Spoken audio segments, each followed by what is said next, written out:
Earlier I said I just love going through video games and exploring, like looking at every nook and cranny and just trying to find little details.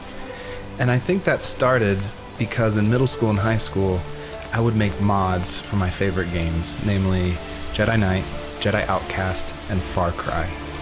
And I loved like this huge world of mod makers who would make these levels and it'd be like the most random creative things, and I would just love exploring, usually multiplayer levels by myself. So even though I went to college for film, before that, like before high school, I was making video games and mods, and it was my favorite thing in the world. I made a ton of different levels. I made an abandoned space hotel with a dance floor and cafeteria. I made a haunted campground with cabins and tents. I made this whole city with like the first ever day-night cycle with running showers and stuff in the hotel and the apartment buildings. And I just loved making those mods. And I think that carries over to my game, The First Tree, and also the one before that, Home is Where One Starts, which is it's exploration. You're just looking around and appreciating the details.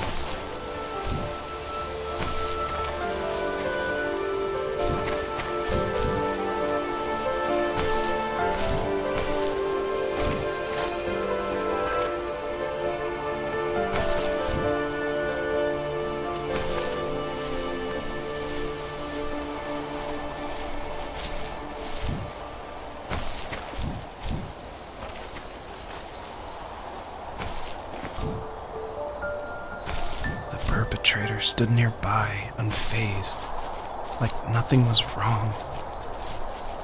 My dad is dead, and he's never coming back, Rachel. I can tell you these stories, but I can never reminisce with him again. He can never hold a grandchild that we'll probably never be able to have. I can never talk to him again, and I'll never be able to say I'm sorry for everything.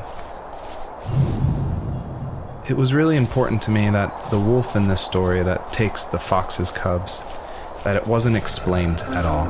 Like it's just this entity that's in the background. And of course it's supposed to represent something bigger than a wolf or even the fox. It's supposed to represent like the specter of death. And it comes when you least expect it. There's no justification. He's just there, always watching.